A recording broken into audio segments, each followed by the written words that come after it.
ذرا تصور کریں کہ ایک انتہائی جدید اور طاقتور مشین ہے، مطلب ایک ایسی مشین جو رات دن لگاتار کام کر رہی ہے۔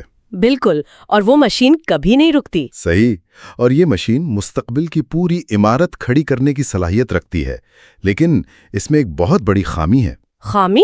مطلب کس قسم کی خامی؟ خامی یہ ہے کہ یہ مشین بالکل اندھی ہے، یعنی یہ صرف ان بکھری ہوئی ہدایات پر عمل کرتی ہے جو غلطی سے یا پھر لاپرواہی سے اس کے فرش پر گر گئی ہوں۔ اور حیرت کی بات یہ ہے کہ یہ مشین کہیں باہر نہیں ہے، بلکہ یہ انسان کے اپنے دماغ کے اندر موجود ہے۔ واہ، یہ بہت زبردست اور گہری تشبیہ ہے نا؟ تو کیا یہ ممکن ہے کہ انسان اپنی تقدیر خود لکھ سکے؟ مطلب کیا واقعی محض سوچ کے ذریعے زندگی کی تمام مادی حقیقتوں کو مکمل طور پر بدلا جا سکتا ہے؟ یہ وہ گہرے سوالات ہیں جو میرا خیال ہے صدیوں سے انسان کو الجھاتے آئے ہیں۔ بالکل، اور انہی سوالات کے جواب تلاش کرنے کے لیے پورے جوش و خروش کے ساتھ دانشور آفیشیل پر خوش آمدید۔ آج کے اس پوڈ کاسٹ میں ہم جس کتاب پر بات کرنے جا رہے ہیں وہ بازار میں ملنے والی عام سیلف ہیلپ کتابوں جیسی بالکل نہیں ہے۔ جی ہاں، یہ عام کتابوں سے بہت مختلف ہے۔ یہ تھامس ٹروبرٹ کی شہرہ آفاق کتاب the Edinburgh lectures mastering the creative mind principle ہے۔ یہ کتاب محض کھوکھلے دلاسے نہیں دیتی، بلکہ ایک ممتاز سائنسی اور ہم کہہ سکتے ہیں فلسفیانہ انداز میں بتاتی ہے کہ انسان کا ذہن صرف خیالات بننے کے لیے نہیں بنا، رائٹ، بلکہ یہ باقاعدہ حقیقت تخلیق کرنے کے لیے بنا ہے۔ بالکل، اور اس پوڈ کاسٹ کا بنیادی مقصد ہی ان حیرت انگیز تصورات کو سمجھنا ہے کہ کیسے سوچ، یقین اور کائنات کے قانون مل کر ایک بالکل نئی حقیقت کو جنم دیتے ہیں۔ اور تھامس ٹروبرٹ کی اس فلسفی کی سب سے خاص بات جو مجھے لگتی ہے وہ یہ ہے کہ یہ روایتی تصورات کو جڑ سے ہلا کر رکھ دیتی ہے۔ صحیح، مطلب یہ کتاب اس وقت لکھی گئی جب جدید نیورو سائنس کا کوئی وجود ہی نہیں تھا، لیکن اس نے حیرت انگیز طور پر ان میکانزمز کی نشاندہی کر دی تھی جنہیں آج کی جدید سائنس باقاعدہ تسلیم کرتی ہے۔ یہ واقعی حیران کن بات ہے۔ بالکل، یہ کوئی جادو نہیں ہے بلکہ ایک باقاعدہ فزکس اور نفسیات کا ملاپ ہے۔ تو چلیے اس سفر کا باقاعدہ آغاز کرتے ہیں۔ ہم سب سے پہلے کتاب کے ابتدائی حصے پر بات کریں گے، یعنی chapter 1 the principle of mental science, جس کا مطلب ہے ذہنی سائنس کا بنیادی اصول، اور اس کے ساتھ chapter 2 the creative power of thought, یعنی سوچ کا تخلیقی عمل۔ یہ دونوں چیپٹرز اصل میں پوری کتاب کی بنیاد رکھتے ہیں۔ رائٹ، اور اگر میں یہاں ایک تشبیہ استعمال کروں تو ہم کہہ سکتے ہیں کہ اگر کائنات کی ایک تخلیقی ذہانت ہے تو انسان کا ذہن ایک زرخیز کھیت کی طرح ہے اور ہر سوچ ایک بیج ہے۔ بہت خوبصورت بات ہے، کھیت اور بیج کی تشبیہ بالکل درست بیٹھتی ہے۔ لیکن یہاں ایک بہت بڑا سوال پیدا ہوتا ہے۔ اگر ہم سوچ کو محض ایک خیالی پلاؤ نہ سمجھیں بلکہ ایک تخلیقی توانائی مان لیں تو کیا واقعی ایک عام سی سوچ مادی دنیا میں حقیقت کا روپ دھار سکتی ہے؟ دیکھیں، یہیں پر آ کر لوگ تھوڑا کنفیوز ہو جاتے ہیں۔ مطلب اگر کوئی کمرے میں بیٹھ کر کروڑوں روپے کے بارے میں سوچے تو کیا وہ خود بخود میز پر آ جائیں گے؟ نہیں، بالکل نہیں، اور یہی وہ جگہ ہے جہاں اکثر لوگ اس تصور کو غلط سمجھ لیتے ہیں۔ ٹروورڈ یہ نہیں کہتا کہ سوچ کسی جادو کی چھڑی کی طرح کام کرتی ہے کہ بس سوچا اور چیز آسمان سے ٹپک پڑی۔ تو پھر یہ کام کیسے کرتی ہے؟ اس کا مطلب یہ ہے کہ کائنات جس اصول پر چلتی ہے وہ ایک ذہنی اصول ہے۔ سوچ ایک طاقتور توانائی ہے، اور جب اس پر مسلسل توجہ یعنی فوکس دیا جاتا ہے تو یہ انسان کے اعصابی نظام کو بدلنا شروع کر دیتی ہے۔ اچھا، اعصابی نظام کو؟ جی ہاں، انسان کے فیصلوں اور اس کے رویوں کو تبدیل کرنا شروع کر دیتی ہے۔ آج کی سائنس، جسے ہم نیورو سائنس کہتے ہیں، اسے ریٹیکولر ایکٹیویٹنگ سسٹم یا شارٹ فارم میں RAS کہتی ہے۔ یہ وہی سسٹم ہے نا جو ہمارے دماغ میں فلٹر کا کام کرتا ہے؟ بالکل وہی۔ جب ذہن کسی ایک سوچ پر فوکس کرتا ہے تو دماغ کا یہ حصہ ان تمام مواقع اور راستوں کو ہائی لائٹ کر دیتا ہے جو پہلے سے وہاں موجود تھے لیکن انسان انہیں دیکھ نہیں پا رہا تھا۔ واہ، یعنی وہ مواقع پہلے بھی تھے، بس ہمارا دماغ انہیں نظر انداز کر رہا تھا؟ بالکل، ذہن سوچ کو توانائی میں اور پھر اس توانائی کو عمل کے راستے حقیقت میں ظاہر کرتا ہے۔ سوچ خود بخود نوٹ نہیں چھاپتی۔ یہ بات واقعی سوچنے کا انداز بدل دیتی ہے۔ مطلب سوچ دماغ کو اس قابل بناتی ہے کہ وہ ان مواقع کو پہچان سکے جو انسان کو اس کی منزل تک لے جائیں۔ یہ ایک بہترین نقطہ ہے۔ جی، اور یہی وہ بنیاد ہے جو ہمیں ذہن کے اصل کام کرنے کے طریقے کی طرف لے جاتی ہے۔ اور یہیں سے یہ بحث ہمیں اس حصے کی طرف لے جاتی ہے جو دراصل اس تمام معلومات کو پروسیس کرتا ہے۔ اب ہم باقاعدہ چیپٹر 3 دا سب کانشیس مائنڈ یعنی لاشعور کا کردار اور chapter 4 the law of attraction جسے قانون کشش کہا جاتا ہے ان اسباق پر بات کریں گے۔ پرانی کتابوں میں اکثر لاشعور کو ایک زرخیز کھیت کہا جاتا ہے، لیکن اگر ہم آج کے دور کی بات کریں تو کیا ہم لاشعور کو ایک سوشل میڈیا الگوریدم کہہ سکتے ہیں؟ یہ تو ایک انتہائی شاندار تشبیہ ہے۔ میں کہوں گی کہ بالکل، لاشعور ایک سوشل میڈیا الگوریدم کی طرح ہی کام کرتا ہے۔ یعنی وہ یہ نہیں دیکھتا کہ کیا اچھا ہے اور کیا برا؟ بالکل نہیں۔ الگوریدم کا کام یہ دیکھنا نہیں ہے کہ کوئی ویڈیو انسان کی ذہنی صحت کے لیے اچھی ہے یا بری۔ اگر ایک انسان کسی اداس یا غصے والی ویڈیو پر زیادہ وقت گزارتا ہے تو الگوریدم اسے ویسا ہی مزید مواد دکھانا شروع کر دیتا ہے۔ رائٹ، وہ بس یہ دیکھتا ہے کہ توجہ کہاں جا رہی ہے۔ جی، اور لاشعور جو کہ انسانی ذہن کا سب سے طاقتور حصہ ہے وہ بھی بالکل اندھا ہے۔ یہ سچ اور جھوٹ یا فائدے اور نقصان میں تمیز نہیں کر سکتا۔ تو مطلب یہ بغیر سوال کیے ہمارے یقین کو قبول کر لیتا ہے؟ 100%۔ یہ انسان کے مسلسل خیالات اور جذبات کو ایک کمانڈ کے طور پر لیتا ہے، اور پھر یہیں سے قانون کشش یعنی لا آف اٹریکشن حرکت میں آتا ہے۔ مغناطیس کی طرح۔ بالکل مغناطیس کی طرح۔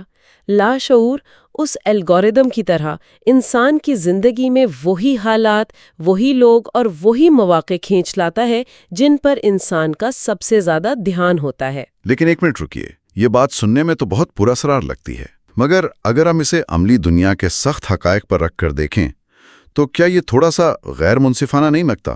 غیر منصفانہ کس لحاظ سے؟ دیکھیں، اگر کوئی شخص انتہائی غربت میں پیدا ہوا ہے یا خدا نہ خواستہ اسے کوئی جان لیوا بیماری لاحق ہو گئی ہے، تو کیا ہم یہ کہہ سکتے ہیں کہ اس نے اپنی منفی سوچ سے اسے خود اٹریکٹ کیا ہے؟ کیا یہ قانون کشش ان حالات کو نظر انداز نہیں کر دیتا جن پر انسان کا کوئی کنٹرول ہی نہیں ہوتا؟ یہ بہت اہم سوال ہے، اور دراصل یہ سب سے بڑا اعتراض ہے جو اس نظریے پر اٹھایا جاتا ہے۔ ٹرو ورڈ کی فلسفی قطعی طور پر مظلوم کو قصوروار ٹھہرانے کا نام نہیں ہے۔ یعنی یہ وکٹم بلیمنگ نہیں ہے؟ بالکل نہیں۔ یہ قانون یہ نہیں کہتا کہ کائنات کے تمام حادثات یا جو جینیٹک کی بیماریاں ہوتی ہیں وہ انسان کی شعوری سوچ کا نتیجہ ہے۔ دیکھیں، کائنات کے اپنے طبی قوانین بھی کام کر رہے ہیں۔ تو پھر قانون کشش وہاں کیسے اپلائی ہوتا ہے؟ قانون کشش کا اصل اطلاق اس بات پر ہوتا ہے کہ انسان ان بیرونی حالات کے اندر رہتے ہوئے اپنا رد عمل کیسے چنتا ہے۔ لاشعور کا کام یہ نہیں ہے کہ وہ غربت کو جادو سے غائب کر دے۔ صحیح، وہ کوئی جادوگر تو نہیں ہے؟ جی، بلکہ اس کا کام یہ ہے کہ اگر غربت میں گرا ہوا انسان مسلسل ترقی، علم اور نئے مواقع کے بارے میں سوچنے لگے تو اس کا لاشعور اس کی باڈی لینگویج کو، اس کے اعتماد کو اور اس کے چھوٹے چھوٹے فیصلوں کو تبدیل کر دے گا۔ مائکرو ڈیسیژنز کو بدل دے گا۔ بالکل، اس طرح تبدیل کر دے گا کہ وہ ان حالات سے باہر نکلنے کا راستہ ڈھونڈ لے۔ منفی سوچ اسے وہیں قید رکھے گی جبکہ مثبت سوچ اس کے لیے دروازے کھولے گی۔ یہ وضاحت بہت ضروری تھی۔ یعنی اصل طاقت حالات کو یکسر غائب کرنے میں نہیں ہے بلکہ ان حالات کے اندر سے نیا راستہ تراشنے میں ہے۔ جی، اور راستہ تراشنے کا یہ عمل بہت زیادہ شعوری کوشش مانگتا ہے، جو ہمیں اس پوڈ کاسٹ کے اگلے حصے کی طرف لے جاتا ہے۔ اب ہم چیپٹر 5 مینٹل فریڈم یعنی ذہنی آزادی اور اس کے ساتھ چیپٹر 6 مینٹل ٹریننگ یعنی ذہنی تربیت پر غور کریں گے۔ یہ دونوں چیپٹرز اصل میں پریکٹیکل ایپلیکیشن کی طرف آتے ہیں۔ بالکل، اور پچھلی بات کو جوڑتے ہوئے میرے ذہن میں یہ سوال آتا ہے کہ اگر سارا کھیل لاشعور کا ہے تو کیا خیالات کو کنٹرول کرنا اتنا آسان ہے؟ آسان تو خیر بالکل نہیں ہے، کیونکہ جب روزمرہ کی زندگی میں اتنی الجھنیں ہوں، ٹریفک کا شور ہو، معاشی دباؤ ہو، دفاتر میں تناؤ ہو، تو بیرونی حالات تو ہمیشہ ہمارے حق میں نہیں ہوتے۔ تو ایسے میں ایک انسان ذہنی آزادی کیسے حاصل کر سکتا ہے؟ عملی زندگی میں خیالات کو فلٹر کرنا کتنا ممکن ہے؟ کہ اصل آزادی حالات سے فرار میں نہیں ہے۔ تو پھر اصل آزادی کہاں ہے؟ اصل آزادی حالات کے درمیان اپنا رد عمل چننے کی طاقت میں ہے۔ آپ کو ماہر نفسیات وکٹر فرینکل یاد ہوں گے؟ جی بالکل۔ ان کا بھی یہی ماننا تھا کہ بیرونی محرک یعنی جو کچھ ہمارے ساتھ ہوتا ہے اور انسان کے رد عمل کے درمیان ایک خالی جگہ ہوتی ہے، اور اسی جگہ میں اسی ایک لمحے میں انسان کی اصل آزادی پوشیدہ ہے۔ واہ، کیا بات ہے! بیرونی محرک اور رد عمل کے درمیان کی خالی جگہ۔ بالکل، اور ذہنی تربیت جس کا چیپٹر 6 میں ذکر ہے، اس کا مطلب یہ نہیں ہے کہ انسان منفی خیالات کو زبردستی دبائے، کیونکہ دبانے سے تو وہ شاید اور طاقتور ہو جاتے ہیں۔ جی ہاں، ذہنی تربیت کا مطلب یہ ہے کہ انسان اپنے خیالات کا مشاہدہ کرنا سیکھے، اسے معلوم ہو کہ جب غصہ آئے یا خوف آئے تو اسے فوراً لاشعور میں جانے سے کیسے روکنا ہے۔ مطلب خیالات کی چوکیداری کرنا۔ بالکل، جیسے ایک چوکیدار کسی بھی اجنبی کو عمارت میں داخل ہونے سے پہلے روک کر اس کی شناخت کرتا ہے نا، بالکل اسی طرح ذہنی تربیت انسان کو یہ سکھاتی ہے کہ وہ ہر گزرنے والے خیال کو حقیقت ماننے کے بجائے اسے فلٹر کرے۔ یعنی اگر دماغ کی تربیت نہ ہو تو وہ ایک ایسا خودکار نظام بن جاتا ہے جو ہر بیرونی پریشانی کو اندر کا سچ بنا لیتا ہے اور انسان کو کنٹرول کرنے لگتا ہے۔ 100% درست، اور خیالات کو فلٹر کرنا اور مثبت سوچ کی مشق ہی دراصل کامیابی پیدا کرتی ہے۔ واقعی خیالات کی یہ چوکیداری ایک بہت بڑا فن ہے، اور اس فن کو سیکھنے کے سفر میں آگے بڑھنے سے پہلے یہاں گفتگو کو ہم ایک لمحے کے لیے روکیں گے اور ایک انتہائی شاندار موقع کا ذکر کریں گے جو ہر اس انسان کے لیے ہے جو زندگی میں کچھ بڑا کرنا چاہتا ہے۔ بالکل، اور یہ بہت اہم بھی ہے۔ جی، تو اگر روزانہ کی بنیاد پر عالمی معیار کی کتابوں کے خلاصے، دولت بنانے کے بہترین اور عملی طریقے اور ذاتی ترقی یعنی سیلف ڈیولپمنٹ کے انمول اسباق حاصل کرنے کا شوق ہے تو دانشور آفیشل کو ضرور سبسکرائب کریں۔ یہ واقعی ایک زبردست پلیٹ فارم ہے۔ بالکل، یہ پلیٹ فارم زندگی بدلنے والے علم کا ایک ایسا خزانہ ہے جو سوچ کی اس تربیت کو ایک نئی اڑان دے سکتا ہے، تو اس سفر کا حصہ ضرور بنیں۔ بالکل۔ اب واپس آتے ہیں ٹروورڈ کے ان حیرت انگیز تصورات کی جانب۔ ذہنی تربیت کے بعد جب انسان اپنے خیالات کو سمت دینا سیکھ لیتا ہے تو کتاب 2 انتہائی طاقتور عوامل کا ذکر کرتی ہے۔ اب ہم chapter 7 faith and will power یعنی یقین اور ارادہ، اور اس کے ساتھ chapter 8 the role of action یعنی عمل کی اہمیت کا اعلان کریں گے۔ یہ پوڈ کاسٹ کا میرا پسندیدہ حصہ ہے۔ میرا بھی۔ مجھے یہاں ارادے اور یقین کے درمیان جو فرق بتایا گیا ہے وہ بہت دلچسپ لگا۔ یقین ایک نقشہ یا سمت ہے اور ارادہ ایک حرکت یا وہ ایندھن ہے جو اس پر چلنے کی طاقت دیتا ہے۔ بہت اچھی تشبیہ ہے۔ یقین ڈائریکشن ہے اور ارادہ فیول ہے۔ رائٹ، لیکن پھر وہی بات، اگر ایک انسان پورے یقین اور مضبوط ارادے کے ساتھ بس ایک کمرے میں صوفے پر بیٹھا رہے کہ اسے ترقی ملے گی، تو کیا محض ذہنی کیفیت سے سب کچھ مل جائے گا؟ ہرگز نہیں، اور بدقسمتی سے میں کہوں گی کہ موجودہ دور میں قانون کشش کو اسی طرح بیچا گیا ہے۔ ہاں، جیسے عمل کی کوئی ضرورت ہی نہ ہو، بس بیٹھ کر سوچتے رہیں۔ بالکل، لیکن ٹروارڈ اس نظریے کو سختی سے مسترد کرتا ہے۔ وہ واضح کرتا ہے کہ صرف سوچ کافی نہیں ہے۔ تو پھر کیا ضروری ہے؟ یقین اور ارادہ لاشعور کو تیار کرتے ہیں، اسے ایک فریم ورک دیتے ہیں، لیکن مادی دنیا میں تبدیلی صرف اور صرف تب ظاہر ہوتی ہے جب انسان عمل کرے، یعنی ایکشن لے۔ جی، عمل وہ پل ہے جو ذہنی دنیا کو حقیقت کی دنیا سے ملاتا ہے۔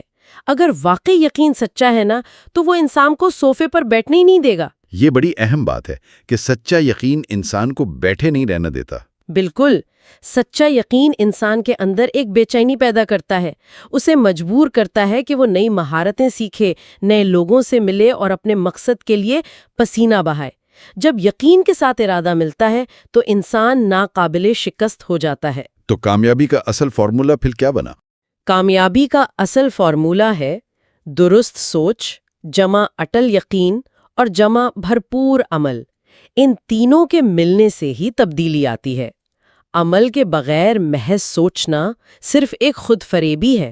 یعنی اگر آپ عمل نہیں کر رہے، مطلب اگر کوئی انسان ایکشن نہیں لے رہا، تو اس کا مطلب ہے کہ اس کا یقین ابھی کچا ہے۔ بالکل ایسا ہی ہے۔ اب ہم اس پوڈ کاسٹ کے اور اس کتاب کے آخری اور شاید سب سے اہم حصے کی طرف بڑھ رہے ہیں۔ یہ حصہ چیپٹر 9 فیئر اینڈ لمیٹیشنز یعنی خوف اور رکاوٹیں، اور اس کے بعد chapter 10 create your own reality یعنی اپنی حقیقت خود تخلیق کریں پر مبنی ہے۔ یہ کتاب کا کلائمیکس ہے۔ بالکل، اور یہ سب اصول، مطلب وہ ریٹیکولر ایکٹیویٹنگ سسٹم، لاشعور کا وہ الگوریدم، یقین اور عمل، یہ سب جاننے کے بعد بھی اکثر لوگ ناکام کیوں ہو جاتے ہیں؟ کیا سب سے بڑا دشمن ہمارے اپنے اندر موجود ہے؟ جی، اور ٹروورٹ نے کتاب کے ان اختتامی ابواب میں اسی کڑوے سچ کا سامنا کیا ہے۔ انسان کا سب سے بڑا دشمن کوئی بیرونی رکاوٹ نہیں ہے، تو پھر کیا ہے؟ منفی سوچ ہے۔ یہ سب سے بڑی اندرونی رکاوٹیں ہیں۔ اچھا، لیکن یہ خوف دراصل ہے کیا؟ خوف، اگر ہم اسے ٹروورٹ کی نظر سے دیکھیں تو خوف دراصل اس چیز پر مکمل یقین کرنے کا نام ہے جسے انسان اپنی زندگی میں بالکل نہیں چاہتا۔ واہ، یعنی یہ الٹا یقین ہے۔ بالکل، جب ایک انسان ڈرتا ہے کہ اس کا کاروبار ڈوب جائے گا تو وہ دراصل اپنے لاشعور کو اس ناکامی کا پورا بلو پرنٹ دے رہا ہوتا ہے، اور وہ لاشعور جو ہم نے پہلے بات کی کہ اندھا ہے، ہاں، وہ الگوریدم جو بس کمانڈ لیتا ہے۔ جی، وہ اسی خوف کو ایک کمانڈ سمجھ لیتا ہے اور پھر انسان سے ایسی غلطیاں کرواتا ہے، ایسے فیصلے کرواتا ہے جو بالآخر اس کاروبار کو لے ڈوبتے ہیں۔ یہ تو بہت خطرناک بات ہے۔ لیکن اس کا حل بھی چیپٹر 10 میں موجود ہے۔ اگر ذہن کو ان خوف اور شک کی زنجیروں سے آزاد کر لیا جائے تو کوئی حد باقی نہیں رہتی۔ ہر انسان اپنی زندگی کا، اپنی حقیقت کا خالق خود ہے۔ یعنی وہ اپنی دنیا خود بنا رہا ہے۔ بالکل، اس کے روزمرہ کے خیالات، کائنات پر اس کا یقین اور اس کے فیصلے مل کر اس کی دنیا بناتے ہیں۔ جب اندر کی دنیا کا نقشہ بدلتا ہے تو سوچ بدلنے سے تقدیر بدلی جا سکتی ہے۔ یہ واقعی آنکھیں کھول دینے والی گفتگو تھی۔ اگر آج کی کتاب کے تمام اسباق کو مختصراً سمیٹا جائے تو یہ واضح ہوتا ہے کہ کائنات محض اتفاقات کا مجموعہ نہیں ہے، بلکہ یہ ایک انتہائی منظم ذہنی اصول پر قائم ہے۔ بالکل، منظم اصول پر۔ ایک ایسا سفر جو ذہنی اصول سے شروع ہوتا ہے اور عمل اور حقیقت کی تخلیق تک پہنچتا ہے۔ لاشعور کا وہ بلائنڈ الگوریدم ہر وقت کام کر رہا ہے، اور وہ وہی دکھائے گا جو انسان سوچے گا۔ پھر ذہنی آزادی اور تربیت انسان کو یہ سکھاتی ہے کہ اس الگوریدم کا کنٹرول کیسے واپس لینا ہے۔ اور پھر یقین اور عمل مل کر اس سوچ کو حقیقت کا روپ دیتے ہیں۔ بالکل، اگلی بار جب کوئی منفی خیال ذہن میں آئے تو انسان کو خود سے صرف ایک سوال پوچھنا چاہیے: کیا میں واقعی چاہتا ہوں کہ میرا لاشعور اس ڈیٹا کی بنیاد پر میرا کل تعمیر کرے؟ کیونکہ آج ہم نے جو سیکھا ہے وہ ایک بہت بڑی ذمہ داری کا احساس دلاتا ہے۔ کائنات کے قوانین انسان کے خلاف نہیں بلکہ اس کے لیے کام کر رہے ہیں، بس شرط یہ ہے کہ انسان انہیں سمجھ لے۔